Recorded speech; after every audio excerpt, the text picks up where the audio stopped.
Magandang umaga po sa inyong lahat mga kapatid, mga kaibigan, 'no. Tayo po ngayon ay nandito sa ating pong programang Mga Pangakong Di Nabibigo, 'no.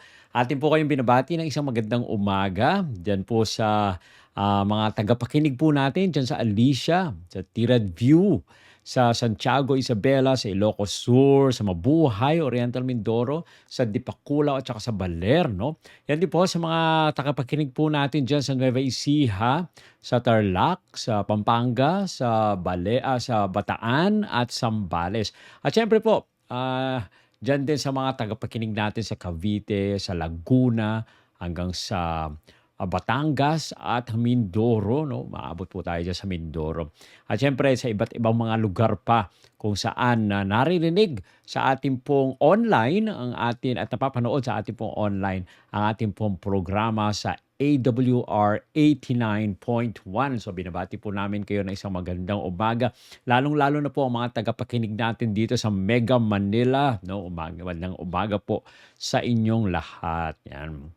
Tayo po ay nagpapasalamat sa ating Panginoon na tayo po ay ginising at ngayon ay nakikinig po kayo sa programa na Mga Pangakong Di Nabibigo. So kung kayo man ay nasa bahay, nagtatrabaho, o kayo ay nagluluto, o kung ano pa man ang ginagawa ninyo, o kayo nagdo-drive, o nasa school kayo, or nasa trabaho, no? Amin po kayong binabati ng isang magandang umaga.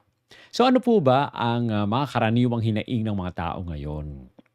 Ito yung mga sinasabi nila, "Bakit parang kulang ang oras ko?" 'No? Ayan ba ay napapakinggan niyo ba 'yan na sinasabi ng inyong mga sarili na bakit, bagal o ang haba or kulang ang oras natin, 'no? Ang daming gagawin, bakit hindi natin matapos ang ating mga gagawin? Bakit ngayon ko lang ginawa ito? Yung mga bagay-bagay na dapat nating ginawa na agad pero na hindi natin ginagawa agad. At merong mga, nagsasabi na, "Bakit deadline? Bakit deadline na? Tapos na yung aking pagliliwaliw, kailangan ko ng gawin," 'no? Naghahanap po ba tayo mga kaibigan ng mga magpupuno sa kawalan ng buhay natin, 'no, at gusto natin maging maayos ang ating pong buhay. Sa umagang ito, tutunghayan po natin ang mga pangako ng ating Panginoon sa banal na kasulatan na nagbibigay sa atin ng pag-asa, 'no? At ito ay patuloy na binibigyan tayo ng magandang buhay kaya huwag kayong aalis. Ito po si Kuya Bong at nakikinig kayo sa programang Mga Pangakong Di Nabibigo. So ano po ang topic natin ngayon sa umagang ito? Ang topic natin ay avoiding procrastination. O pag-iwas sa mga procrastination, yung pinagbubukas ang mga bagay-bagay na pwede namang gawin ngayon, 'no? Kaya nga 'yan din ang nakalagay sa banal na kasulatan. Huwag na daw natin pagbubukas yung kaya nating gawin ngayon, 'no? Sa Proverbs, 6:6-8, eto po ang sinasabi, "Go to the ant, you sluggard. Consider its ways and be wise. It has no commander, no overseer or ruler, yet it stores its provisions in summer and gathers its food at harvest." No, napakaganda na binabanggit po sa atin dito ni Haring Solomon sa ating pong teksto ngayon, 'no? Binabanggit po dito, pumunta daw tayo doon sa langgam. Paano ibig sabihin pumunta tayo sa langgam? Panoorin po natin. Nakaranas na po ba kayo nagpapanood ng langgam, 'no? Minsan pinag-aaralan natin 'yan. O kaya minsan niloloko natin yung mga langgam, 'no? Habang sila ay nagdadala ng mga pagkain, nilalagyan natin ng mga barricade. Mga bata ginagawa po 'yan, eh, 'no? Nilalagyan natin ng barricade yung mga dadaanan ng langgam. Kaya ngayon hihinto sila tapos, parang nawawala sila sa hulog, 'no? Pero anong nangyayari, sila po ay naghahanap ng, another way, 'no? Kaya nga kung titingnan po natin, tayo daw po mga tamad, sabi, pumunta daw tayo dun sa mga langgam. At tingnan po natin kung ano yung mga paraan na ginagawa po nila. Sila daw po ay pantas. Dahil binabanggit dito, wala daw po silang komandante, 'no? Wala daw silang tagapangasiwa. Pero sila po ay nag-iimbak ng pantustos nila. sa tag-araw 'no, nagtitipon sila ng kanilang mga pagkain during doon sa pag-aani 'no.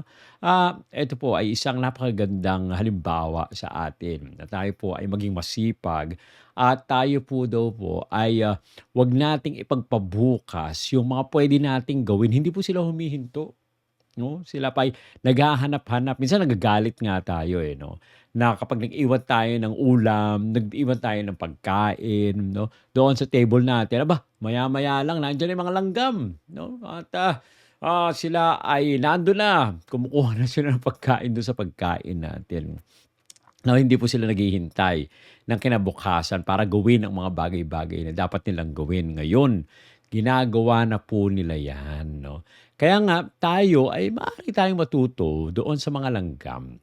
Maaari tayong, panoorin natin sila para makita po natin kung gaano sila magtrabaho at gano'n din daw po tayo. Kung paano sila mag-imbak ay gano'n din tayo 'no. Ihahanda po natin yung para sa kinabukasan natin. Ngayon, hindi na po natin sasabihin, bukas na lang. Minsan gano'n ang nangyayari, sige bukas na lang. Yan yung tinatawag na procrastination. Don't do for tomorrow what you can do today. Yan po yung sinasabi sa atin. Wag daw po natin ipagpabukas yung mga bagay-bagay na maaari nating gawin ngayon. So ano po yung acronym natin? Ang acronym natin ay ACT. ACT, no? ACT, act. Ibig sabihin, tayo kumilos, no? Kumilos agad. A, awareness. C, commitment. T, time management. So, ayan po, isulat na natin sa ating mga notebook, no? Kung kayo po ay nasanay, tuwing 8:00 nakikinig kayo ng programang Mga Pangakong Di Nabibigo, no? Ini-encourage po namin kayo na buksan ang inyong mga notebook na at isulat yung mga teksto po natin at isulat ito, lalong-lalo na yung ating pong acronym. Ngayon ay ACT, A-C-T, awareness, C, commitment, T, time management. So, punta po tayo doon sa awareness. Yung A, hindi na po basta awareness. Awareness of the consequences. Ibig sabihin, magkaroon tayo ng kamalayan doon sa mga bunga ng ating pong mga gagawin, no? Ano ba mangyayari kapag hindi natin ginawa ang isang bagay na sinabi sa atin na gawin natin? Ano ang mangyayari kapagka hindi tayo gumawa sa assignment natin, 'no, sa mga bata? Siyempre, wala kayong grade do'n sa assignment ninyo. Ano ang mangyayari kung late kayong magluto, 'no, sa halip na 10:00 nagluluto na kayo, dahil sa browse kayo ng browse sa inyong mga cellphones, 11:30 na kayo nakaluto. So, ano nangyayari pagdating ng asawa ninyo, nganga dahil hindi pa luto. Sa halip na siya ay makaalis agad at makabalik do'n sa kanyang trabaho, ay hindi agad siya makakabalik sa trabaho kasi 12:30 na, nagluluto pa kayo. Ano na nangyayari? Yan dapat daw po 'no, ay, alam po natin, maging aware tayo 'no, magkaroon tayo ng kamalayan sa mga magiging bunga nung ating pong mga gawa 'no. Ang pagpapaliban po kasi ay humahantong po yan sa stress 'no, at, napapalampas ang mga pagkakataon na hindi natutupad yung potensyal natin, yung pagkakaroon ng kamalayan sa mga negatibong epekto nung ating hindi pagkilos agad ay nakakatulong sa atin na maisip natin na dapat, action agad. Dapat ay kumilos tayo agad. Napakaimportante diyan. Yung letter A, awareness of the consequences, 'no? Magkaroon tayo ng kamalayan doon sa magiging bunga ng ating pagkilos o hindi pagkilos. Sabi po sa Ecclesiastes 11:4, "Whoever watches the wind will not plant. Whoever looks at the clouds will not reap." Kung sino daw po 'no, Ecclesiastes 11:4, kung sino man ang nagbabantay sa hangin ay hindi magtatanim. Sinong tumitingin sa mga ulap ay hindi naman mag-aani. Kapag kayo ay nakatunganga lang at nakakapanood lang sa paligid-paligid natin, lalong-lalo na ngayon ano, talagang nauubos yung oras natin sa kaba-browse ng ating pong mga cellphones. At siyempre sa kapapanood ng mga reels, talaga kapagka ganyan ang ginawa, wala talagang mangyayari, 'no. Sa halip na kumain kayo ng tamang oras, hindi kayo makakain ng tamang oras or hindi kayo makakakain talaga kasi ayun lang ang nangyayari. Minsan po 'no, pagka walang umaasa sa atin, 'pag walang naghihintay, walang nagbabantay, ay, kung ano-ano lang mangyayari ginagawa natin na wala namang katuturan. Yan ang nakakalungkot 'no, mga kaibigan, na mga bagay-bagay na ginagawa natin na wala namang kinakahuntungan. Kaya napakaimportante na huwag po tayong basta nanonood-nood lang ng kung ano-ano 'no, at tayo'y nakatingala lang na parang si Juan Tamad, na nakanganga lang at hinihintay na yung bayabas na mahulog 'no, huwag po tayong gano'n. Kaya napakaimportante na tingnan po natin yung mga consequences ng ating pong mga actions. Ito ba'y makakatulong sa atin or hindi makakatulong sa atin? Sabi po sa James 4:17, "If anyone then knows the good they ought to do and doesn't do it, it is sin for them." Tandaan po natin 'no, paalala sa atin dito kung sino man ang, tao na nakakaalam ng mabuti na dapat pala niyang ginawa at hindi niya ito ginawa, ito po ay kasalanan para sa kanya. Minsan iniisip lang po natin na ang kasalanan kapag gumawa ka ng masama, yun kasalanan yun, 'no. Kapag ikaw ay nagnakaw, yun kasalanan yun. Kapag ikaw ay, nag-imbot 'no, sa iyong kapwa, kapag ikaw ay nagsinungaling, 'yan, mga kasalanan 'yan, eh, 'no, na ginagawa mo na ito ay, masama sa harapan ng ating Panginoon. Pero minsan 'no, hindi po natin basta-basta binibigyan ng category na kasalanan yung mga bagay-bagay na hindi mo ginawa, katulad sa pagtulong sa kapwa 'no. Ayoko, eh, 'no. Ay, ano mo 'yan, parang parang sasabihin sa'yo, prerogative mo 'yan na hindi ka tumulong. It is your decision, hindi ka naman nagkakasala. Hindi po 'no, dahil sa sinasabi dito sa James 4:17, "If anyone then knows the good they ought to do and doesn't do it, it is sin for them." Kaya 'no, tingnan po natin kung ang sino man talaga kapagka meron kayong pagkakataon na gumawa ng mabuti at hindi po ninyo ito ginawa, 'no, eto po ay kasalanan sa atin. Sabi po ni Edward Young, isang, manunulat, "Procrastination is the thief of time." 'No? Yung pagpapaliban daw po ay ano, magnanakaw ng oras. Kapag yung gagawin mo ngayon ay hindi mo ginawa, eto po ay naiipon yung dapat mong gawin hanggang sa wala ka na palang oras, ang dami-dami po pang dapat gawin. Na minsan eto po ay, nangyayari sa atin 'no, binibigyan tayo ng assignment. Kaya nga kayo mga kabataan 'no, yung mga bata diyan, na kapag binigyan ka na assignment dapat pag-uwi gawin na agad. May mga pagkakataon po kasi na sinasabi natin, meron tayong parang, may timetable ako. Mommy may timetable ako, dapat gawin ko 'to." So ang nangyayari may timetable ka nga. Unfortunately, yung paggawa mo nung, assignment o kaya yung dapat mong gawin, inilalagay mo on the later part 'no, bago ipasa. Halimbawa, yung assignment binigyan ka ng 10 days. Actually, puwede mo naman siyang gawin ng 2 days lang or 3 days. Pero, dahil sa, mabait yung teacher mo, binigyan ka ng 10 days. Okay. So, ang iniisip mo, 10 days, kaya kong gawin yan in 3 days. So, gagawin ko yan sa mga 3 days before yung pasahan ng assignment. Okay. Hindi mo agad ginawa, kung ano-anong ginawa mo for the first, 3, 4, 5 days 'no, kung ano-anong ginawa mo. Kaya lang, ang problema hindi mo yung ginawa ng umpisa, ng una pa lang, nagkaroon ng pagkakataon na nagyaya yung ano, may dumating 'no, may dumating na kapatid ng nanay mo galing abroad, okey? Tapos sinabing, "Ay sige, punta tayo sa Baguio 'no, sa ganitong oras, sa ganitong araw." Kaya lang ikaw 'no, kinabukasan ay gagawin mo na sana yung project mo at kailangan mo na 3 araw. Nung nagyaya yung auntie mo na galing sa abroad, bukas ang alis. So, paano mo siyang magagawa? Nandun sila pupunta kayo sa Baguio. So, ano mangyayari? Hindi ka ngayon makakasama sa Baguio kasi gagawin mo yung assignment mo. Okay? So, kung ito ay ginawa mo, una pa lang, pagkabigay pa lang ginawa mo na agad, tapos ka na.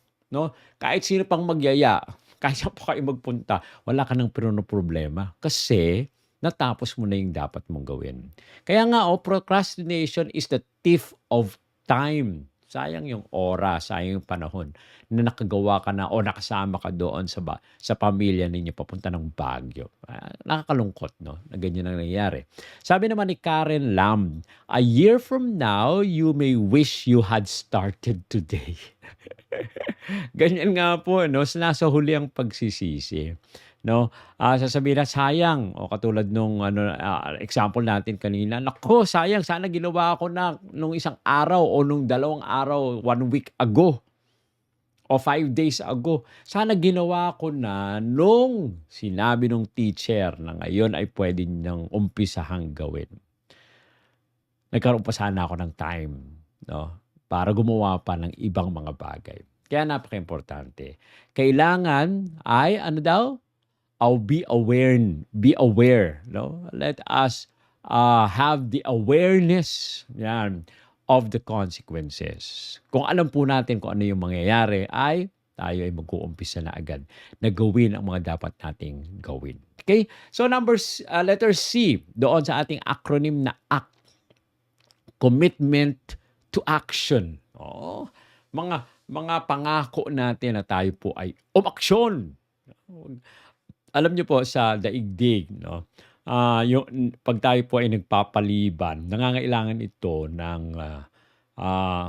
mga bagay-bagay na kailangan mag-stand firm ka, no? Kapag tayo po ay nagpapaliban, ito po ay napupunta sa mga pangako at saka mga disiplina na ito po ay napapako. No? Dahil sa ang nangyayari, sa halip na yung promise mo, gawin mo na agad ngayon, hindi mo natatapos minsan. Alam niyo po, may mga times na kapag tayo ay nag-procrastinate at gagawin ito natin kapag malapit na, no, nagkukumahog na tayo na gawin ang mga bagay-bagay. May mga pagkakataon na sana na mas maganda pa sana yung nagawa natin, hindi na natin nagawa dahil kulang na tayo sa oras, no? Kapag nag-decision po tayo na magsimula agad ay nagiging maayos, no, ang ating buhay at nagiging produktibo tayo. Mas maganda yung ating pong nagagawa, no? So napaka-importante kapag tayo ay nangako o kaya binigyan tayo ng assignment o binigyan tayo ng deadline, kailangan i-commit po natin agad. Let us act, no? Tayo kumilos agad para matapos na. At kung meron pa tayong dapat baguhin o meron pa tayong dapat ayusin, may pagkakataon pa tayong maayos. Kaya nga ang nangyayari, no, sa Pilipino, yung parang bahala na, no? Sige, bahala na yan. Tapos na yan, bahala na yan. Wala po sanang ganun kung ginagawa natin agad yung dapat nating gawin. Sabi po sa Colossians 3:23, whatever you do, do it with all your heart as working for the Lord, not for human masters. No? Kung ano daw po yung ginagawa po natin, gawin po natin ito ng buong puso. No? Hindi po para tayo ay gumawa doon sa mga tao sa mundo, kundi ang dapat focus natin, ginagawa natin ang mga bagay na yan dahil sa ating Panginoon. No? Hindi para sa mga tao dito sa mundo. If we think of the work that we are doing is for the Lord, what will we do? We will do our best. No? Gagawin po natin ang pinakamagandang magagawa natin dahil ang focus ng paggawa natin ay para sa ating Panginoon. Okay? Sa Philippians 4:13, ito naman sabi, I can do all things through Him who strengthens me, who gives me strength. Kaya nga, ito po ay pangako sa atin at sinasabi sa atin ng ating Panginoon na lahat ay magiging posible kapag tayo ay nagtalaga sa ating Panginoon dahil siya po ay nagbibigay sa atin ng kalakasan. O huwag po tayong mawalan ng kalooban. Sabi po ni Mark Twain, isa po sa magaling na writer sa US, sabi niya, "The secret of getting ahead is getting started." No? Pero meron po tayong kasabihan. Okay? Daig ng maagap ang masipag. Oh, kahit masipag ka daw, kung hindi ka naman maagap, ay daig ka ng mga maagap. Pero alam niyo po, may twist kasi doon. Kapag masipag ka kasi, hindi ka procrastinator. Hindi mo pinagpapabukas yung dapat mong gawin dahil masipag ka nga eh. Oh, parang ano yun eh, parang daig ng maagap ang masipag, pero wala namang masipag na hindi maagap. O, kaya nga napaka-importante. Kung gusto natin maging maunlad, no, ang sikreto po ay magsimula agad. Umpisahan agad natin gawin yung mga dapat nating gawin. Okay? Sabi naman ni Dale Carnegie, sabi niya, "Do the hard job first. The easy job will take care of themselves." Gawin daw muna natin yung mahirap na trabaho. No? Yung kasi yung foundation. No? Ang mga madadaling trabaho ay bahala na sa kanilang sarili. Ibig sabihin, yung madadali, madali lang gawin yan. Ang umpisahan mo yung mahirap. No? Dahil sa ito, nandito mag-focus sa gawain dapat. Kaya ito po, no, tandaan po natin. Doon sa letter C, commit, no? Commit to action. Kailangan daw po ay may pangako tayo na tayo ay kumilos agad. Huwag po nating ipagpabukas. Okay? And letter T, time management and prioritization. Ang mga matalino po na namamahala ng oras, kapag ito po ay ginagawa po natin, ay nakakatulong po ito na maalis yung mga distractions, no? Yung mga nakakaano ng isipan natin, no? Magagawa po natin ang mga bagay-bagay ng mahusay. Kapag nagbibigay po tayo ng prioridad doon sa mga mahalagang trabaho, ito po ay pumipigil, no, sa atin na yung sa mga minuto na tayo po ay nagmamadali, no? Ito po ay naiiwasan po natin at nagiging maganda ang mga resulta. Kaya nga, no, time management. Ano ba yung pinakamahalaga? Ito po muna yung gawin natin sa ating pong buhay. Sa Ephesians 5:15-16, ito po ang sabi, "Be very careful then how you live, not as unwise, but as wise, making the most of every opportunity because days are evil." No? Maging pantas daw po tayo. Okay? Huwag tayo maging mangmang at samantalahin po natin ang pagkakataon sapagkat ang araw ay mga nagmamadali. No, minsan iniisip natin, dati-dati lang ay mga ilang araw lang ang nakakaraan, parang, oy, 2025 na, no? Malapit na.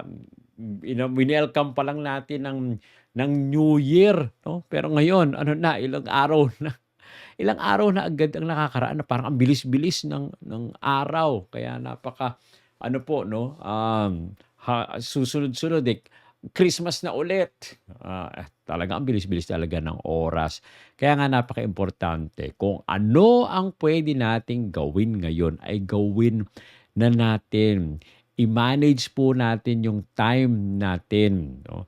At ito po, no, mga kaibigan, ay patuloy nating pagtuunan ng pansin na gawin ngayon ang dapat nang gawin, wag lang ipagpabukas. Sabi naman sa Proverbs 16:3, "Commit to the Lord whatever you do and He will establish your plans." No? Ipagkatiwala po natin sa ating Panginoon ang mga gagawin po natin. At siya po ang magtatatag, no, sa ating pong mga plano. Sabi mo ni Benjamin Franklin, "Lost time is never found again." Talaga po, yung mga nawalang oras, hindi na po natin mahahanap pong muli ito. No? Hindi na natin ito maibabalik.